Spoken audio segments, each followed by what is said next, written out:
पद्धतीनं महाविकास आघाडीची बैठक झाली. कर्नाटक निवडणुकांनंतर महाविकास आघाडीमध्ये चैतन्याचं वातावरण आहे का?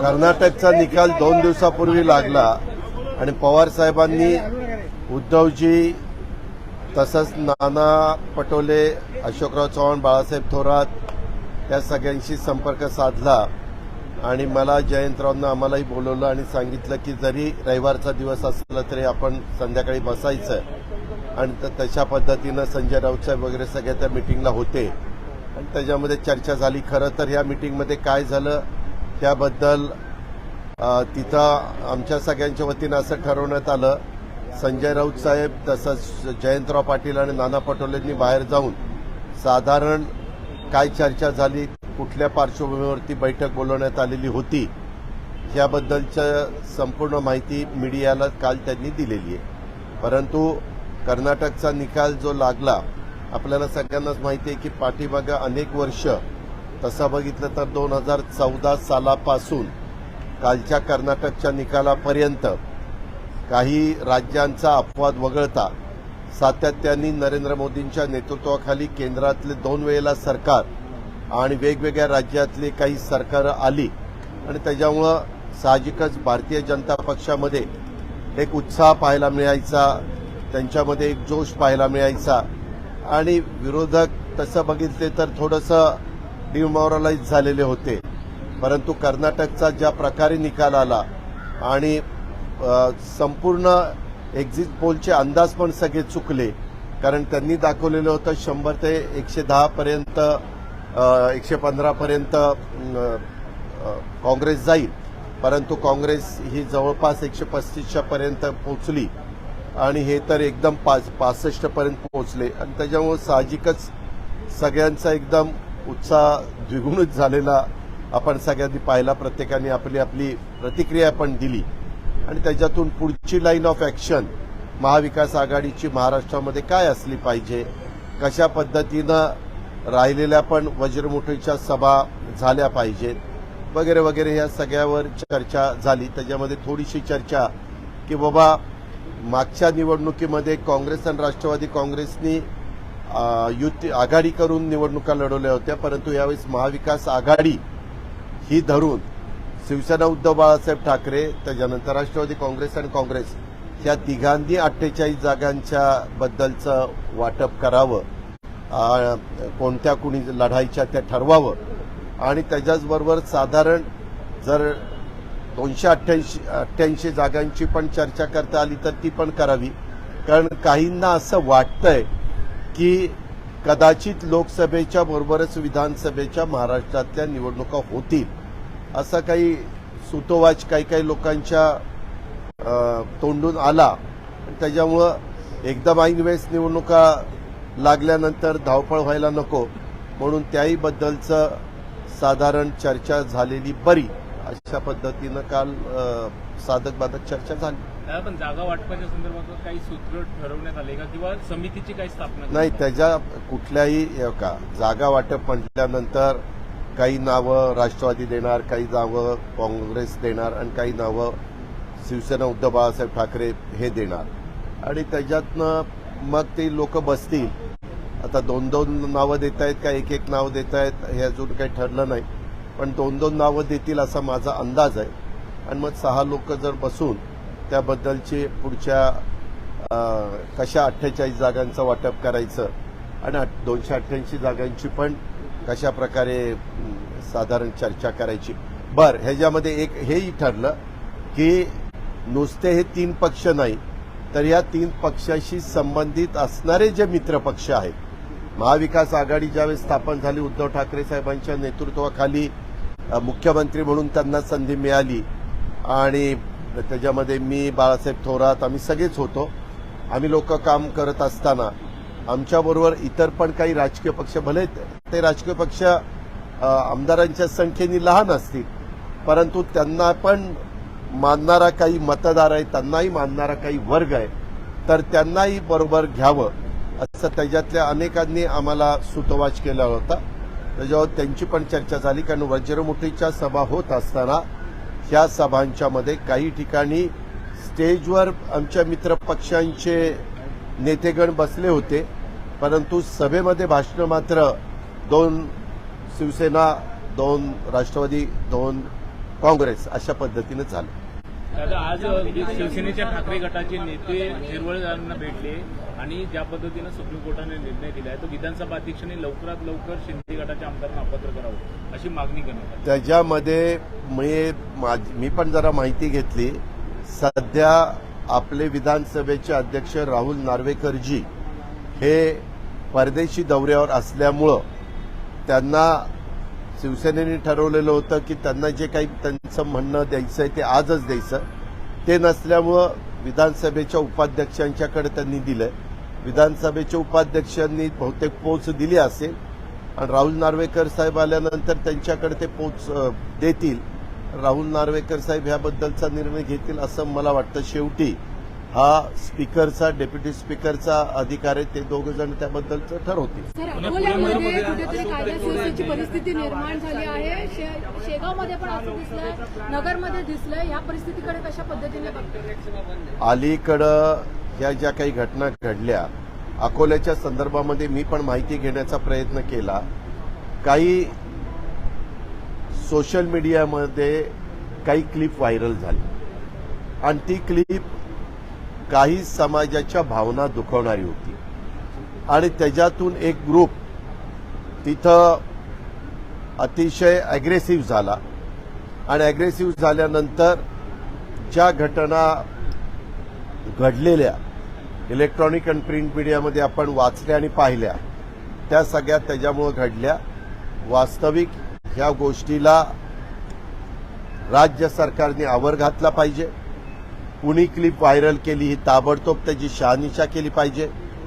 अलीकडं जसं सायबरचे गुन्हे वाढलेले आहेत, क्राईम, तशामध्ये तपास यंत्रणेला पण खूप काही त्यांच्या हातामध्ये बाबी असतात आणि त्यांनी कुणी ही क्लिप पहिल्यांदा व्हायरल केली, त्याच्या मागचा मास्टर माइंड कोण होता, काय त्याचा उद्देश होता, ह्या सगळ्या खोलामध्ये तातडीनं गेलं पाहिजे.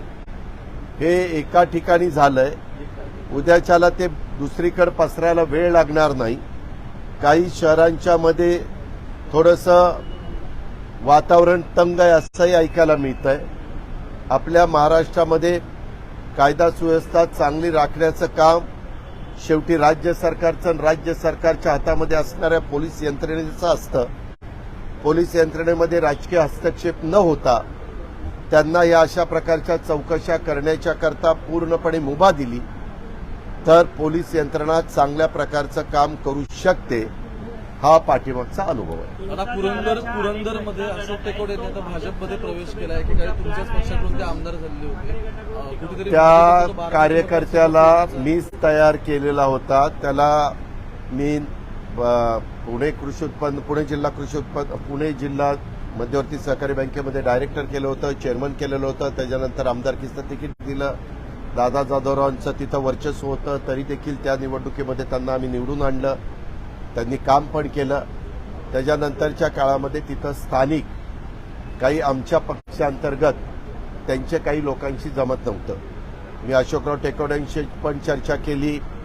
मी ज्यांचं जमत नव्हतं त्यांच्याशी पण चर्चा केली. मी मार्ग काढण्याचा प्रयत्न केला. परंतु मी आपल्याला सांगतो की एखाद्याने मनाचा पक्का निश्चय केला असेल, कारण आज सकाळपासून माझ्या पक्षाचे प्रदीप गारटकर पुणे जिल्ह्याचे अध्यक्ष हे पण राष्ट्रवादी काँग्रेस पक्षाचे त्यांच्या घरी जाऊन बसले होते. परंतु त्यांनी सांगितलं की मी आणि माझ्या मुलांनी पक्का निर्णय घेतलेला आहे. वास्तविक त्यांना समाजामध्ये मान सन्मान प्रतिष्ठा, त्यांचे वडील अतिशय कट्टर पवार साहेबांचे कार्यकर्ते होते. जवळ अर्जुन म्हणून तिथं गाव आहे त्या भागातले ते होते. आणि त्याच्यानंतर मी पण अशोकरावांना मी राजकीय जीवनात आल्या 91 साली तिथं खासदार झालो अतिशय तरुण वयात. त्यावेळेस मी त्यांना नेहमी जवळ केलं. माझ्या परीनं पक्षाच्या माध्यमातून जी काही ताकद देता येतील, शक्ती देता येतील ती द्यायचा प्रयत्न केला. पण स्थानिक काही वाद झाल्यावर आम्ही प्रयत्न करत असतो. दुर्दैवाने त्याच्यातनं मार्ग आम्हाला काढता आला नाही आणि म्हणून त्यांनी ही टोकाची भूमिका घेतली. त्याला वेगळी पण अजून काही कारणं आहेत ती कारणं तुम्ही त्यांनाच विचारली तर जास्त बरं होईल. कारण मध्ये त्यांच्याकडं ITची धाड पडलेली होती, तेव्हा काही कागदपत्र तिथं मिळाली असंही कानावर मला प्रदीप गारटकरांनी सांगितलं आज मगाशी. आणि त्याच्यामुळं पण काही घडलंय असं ऐकायला मिळतंय. बाबा एकाने विचारलं एवढं अंगावर काय येतात.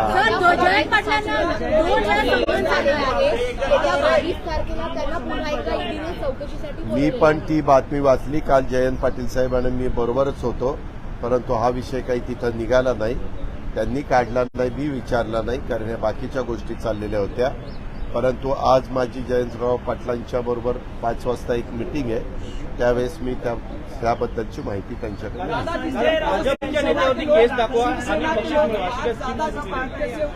असे मी तुमच्या इलेक्ट्रॉनिक मीडियामध्ये आणि प्रिंट मीडियामध्ये बातमी वाचली की सांगली जिल्ह्यामध्ये राष्ट्रवादी युवक काँग्रेस सांगली जिल्हा त्यांनी तशा पद्धतीनं काहीतरी पोस्टर लावलं होतं असं माझ्या पाहण्यात आलं. अरे मराठी दोघे मराठी विचार परमवीर सिंग यांना क्लीन चिट दिलेली आहे. कोणाला? परमवीर सिंग मुंबईचे माजी पोलीस आयुक्त परमवीर. त्याच्याबद्दल राज्याचे गृहमंत्र्यांनी सांगितलं की त्यांना कॅगनी का कुणी कॅगनीच त्यांना बरोबर आहे त्यांनी दिली असं मी काल देवेंद्र फडणवीसांचं स्टेटमेंट ऐकलं. आता त्यांनी काय केलं, ज्या एजन्सीनी त्यांना क्लीन चिट दिली त्याच्यामुळं आम्ही त्यांना क्लीन चिट देतोय असं स्टेटमेंट राज्याच्या उपमुख्यमंत्र्यांनी केलेलं माझ्या पाहण्यात आलेलं आहे. दादा, कर्नाटकच्या निकालानंतर आपला राष्ट्रीय अध्यक्ष भाजपचे हे मुंबई दौऱ्यावर असणार आहेत. 17 आणि 18 तारखेला स्वतः JP नड्डा हे मुंबई नाही हो का, त्यांचा तो दौरा पहिलाच ठरलेला होता. मी पण पाहिलं त्यांची काहीतरी कार्यकारिणी 18 तारखेला पुण्याला बालगंधर्वला आहे. आता 18 तारखेला पुण्याला बालगंधर्वला असताना अशा प्रकारची बातमी पण आहे की त्याला राष्ट्रीय अध्यक्ष पण हजर राहण्याची शक्यता नाकारता येत नाही. कदाचित त्या मिटिंगच्या करता त्यांचा पहिलाच पूर्वनियोजित कार्यक्रम आहे. अहो, उद्याच्याला एखाद्या राष्ट्रीय पक्षाच्या राष्ट्रीय अध्यक्षांनी कुठल्या शहरात जावं आणि काय प्रोग्राम घ्यावा हा सर्वस्वी त्यांचा अधिकार आहे. निवडणुकीनंतर स्थानिक स्वराज्य संस्थांच्या निवडणुका आता पुढच्या वर्षी जाऊ शकतात, कारण उद्धव ठाकरेंबाबतची सहानुभूतीची लाट अजूनही आहे, अशी चर्चा आता सुरू झाली आहे.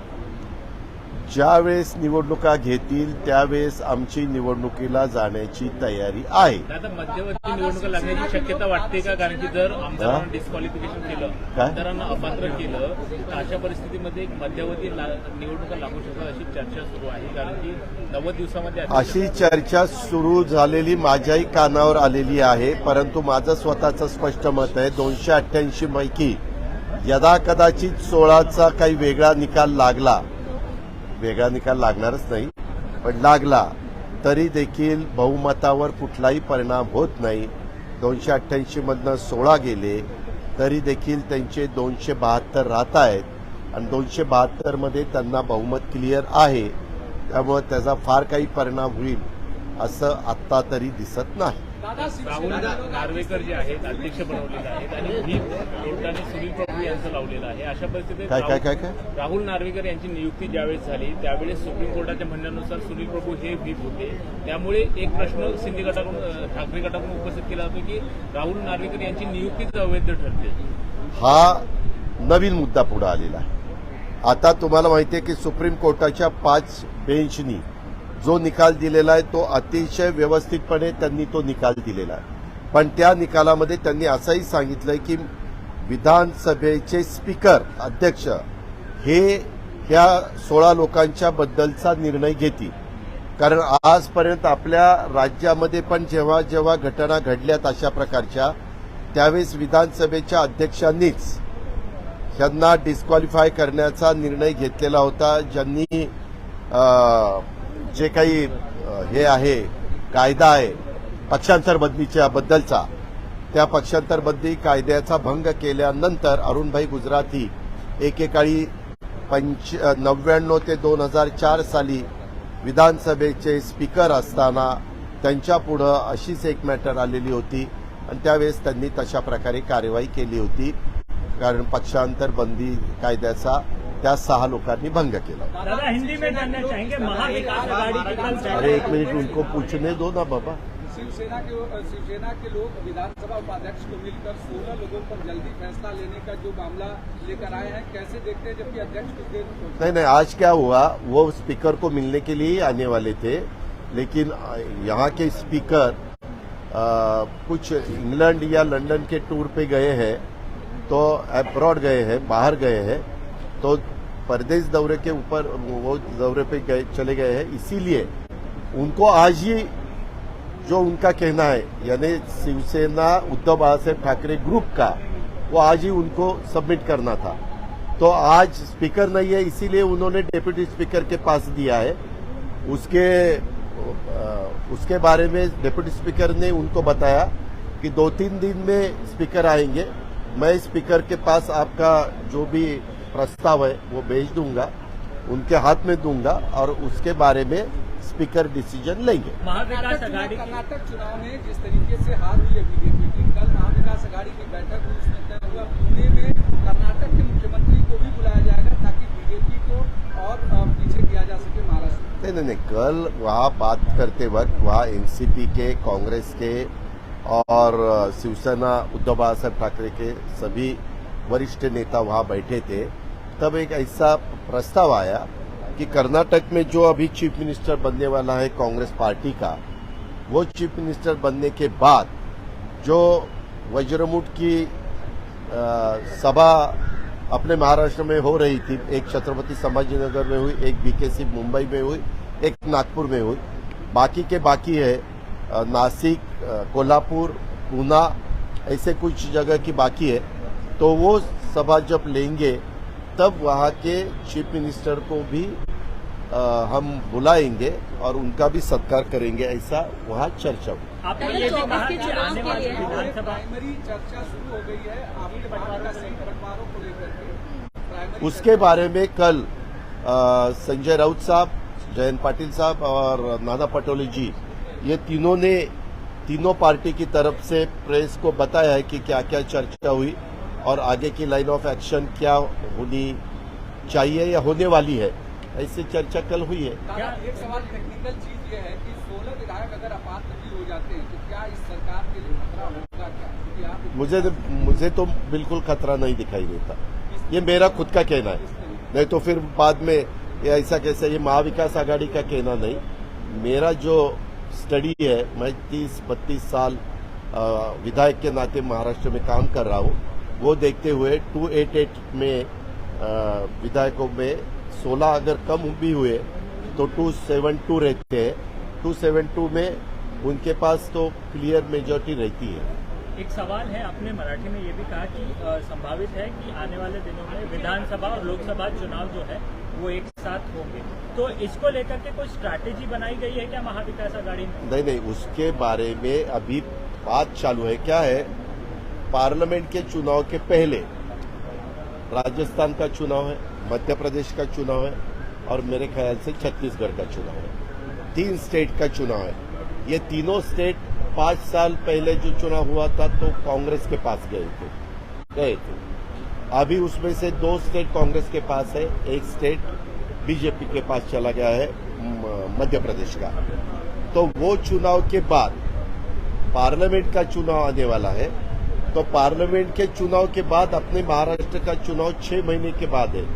लेकिन 1999 में ऐसे ही महाराष्ट्र के चुनाव को 6 महीने बाकी थे, राष्ट्रवादी कांग्रेस पार्टी का वो पार्टी नई यहाँ उभरी थी पवार साहब के नेतृत्व में. संगवान जी भी थे, तारिक अनवर जी भी थे, बाकी साथी थे. तब के गवर्नमेंट में नारायण राणे साहब और गोपीनाथ मुंडे साहब चीफ मिनिस्टर और डिप्टी चीफ मिनिस्टर थे. तब उन्होंने 6 महीने बाद विधानसभा का चुनाव न लेते हुए लोकसभा के साथ चुनाव लिया था. ये एक उदाहरण हमारे सबके सामने है. इसीलिए शायद आज की सिचुएशन देखने के बाद अभी राजस्थान का, मध्य प्रदेश का, छत्तीसगढ़ का रिजल्ट क्या आएगा वो भी देखेंगे। लेकिन उसके बाद लोकसभा का चुनाव जब आएगा तो शायद विधानसभा और लोकसभा एक ही दिन लेने का फैसला इस गवर्नमेंट को ठीक लगा तो वो ले सकती है, क्योंकि वो गवर्नमेंट का अधिकार है। गवर्नमेंट ने सिफारिश की गवर्नर को कि हमें ऐसा ऐसा करना है तो वो कर सकते हैं। उनको वैसा नहीं करना है तो 6 महीने के बाद चुनाव आ सकता है। एक सवाल और है, जो महाराष्ट्र में हिंसा देखने को मिल रही है, बहुत सारे ऐसे जिले हैं, चाहे वो अहमदनगर हो या अकोला हो, हिंसा देखने को मिल रही है। आपको क्या लगता है कि उसके बारे में एक क्लिप वायरल हुई, साइबर क्राइम वालों ने इसके बारे में पूछताछ करनी चाहिए, इंक्वायरी करनी चाहिए, और किसने ये क्लिप वायरल की, कहां से वो तैयार हुई, इसका मास्टरमाइंड कौन है, उसका कारण क्या था, ये दंगे फसाद होने का कारण था या 2 कास्ट में कुछ अंतर बनाने का कारण था, ये सब इंक्वायरी करने वाली बात है। और ये तुरंत गवर्नमेंट ऑफ महाराष्ट्र ने और उनके होम मिनिस्ट्री ने, उनके पुलिस विभाग ने करनी चाहिए। उसमें पॉलिटिकल इंटरफेयर बिल्कुल नहीं होना चाहिए। और क्या सही है क्या गलत है, गलत किया तो किसने किया, उसका कारण क्या है, और क्या सामने रखकर उन्होंने ये गलत किया है, ये सब लोगों के सामने आना चाहिए।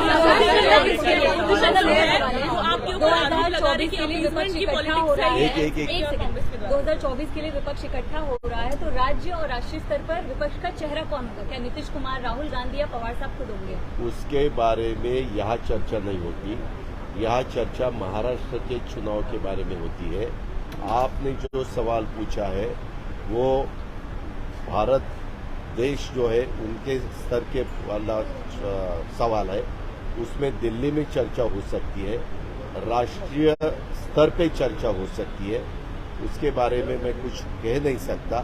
स्टेट के बारे में कुछ हो तुम आप मुझे पूछो, लेकिन इसका जवाब नेशनल लीडर लोग ही दे सकते हैं।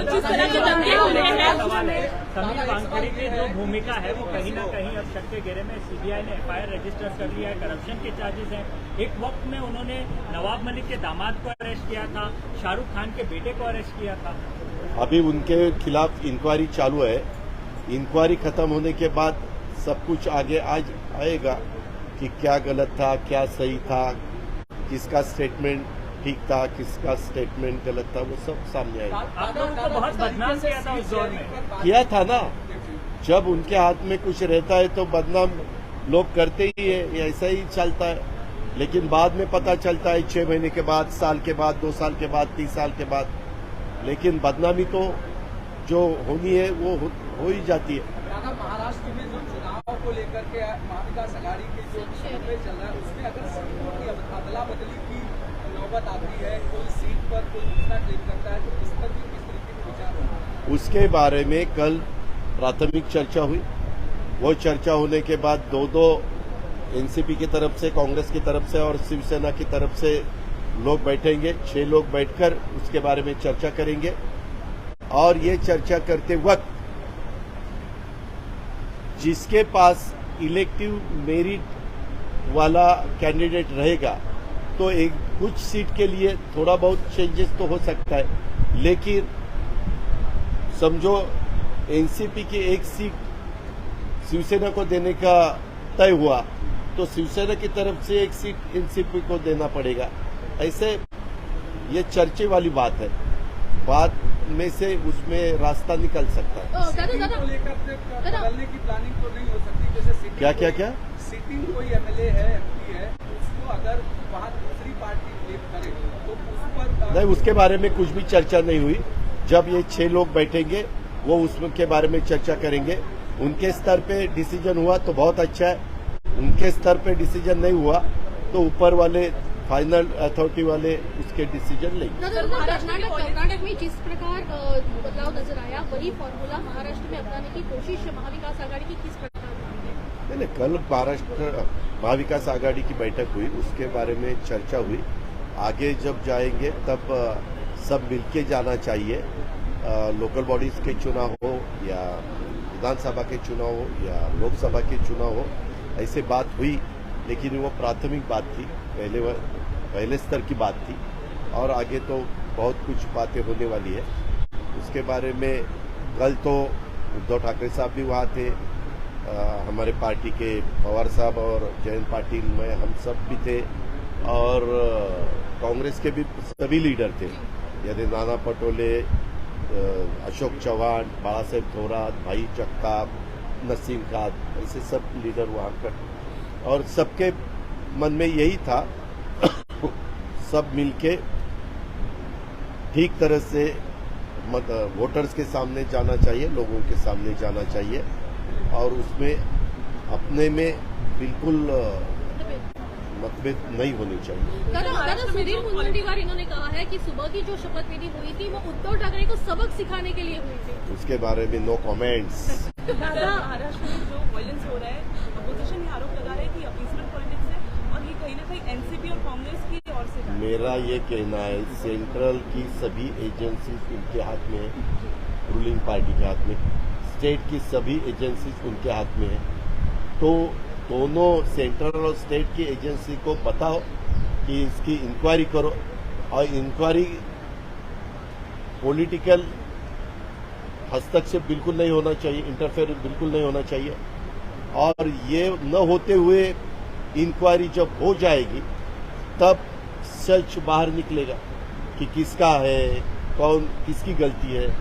अगर अपोजिशन की गलती है कि अपोजिशन के खिलाफ कार्रवाई होनी चाहिए, अगर रूलिंग पार्टी की गलती है तो उनके खिलाफ कार्रवाई होनी चाहिए, या रूलिंग पार्टी भी नहीं, अपोजिशन वाला भी नहीं, तीसरा ही कोई गड़बड़ कर रहा है तो उसके खिलाफ कार्रवाई होनी चाहिए। क्या ये आपको चिंता का विषय लगता है कि लगातार महाराष्ट्र में ऐसी घटनाएं घट रही है, चाहे अकोला हो चाहे ये, लेकिन टेंशन भी काफी जगहों पे बढ़ रही है? ये देखो, लॉ और ऑर्डर अच्छी तरह से रखने का पूरा काम गवर्नमेंट का रहता है। गवर्नमेंट ने और पुलिस डिपार्टमेंट ने उसके बारे में ज्यादा ध्यान देना चाहिए।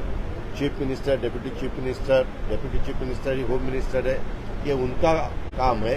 हम अपोजिशन के नाते इतना ही कहेंगे कि यहाँ सब ठीक ठाक होना चाहिए, बिल्कुल ऐसा लॉ एंड ऑर्डर्स के बारे में गड़बड़ नहीं होनी चाहिए। धन्यवाद।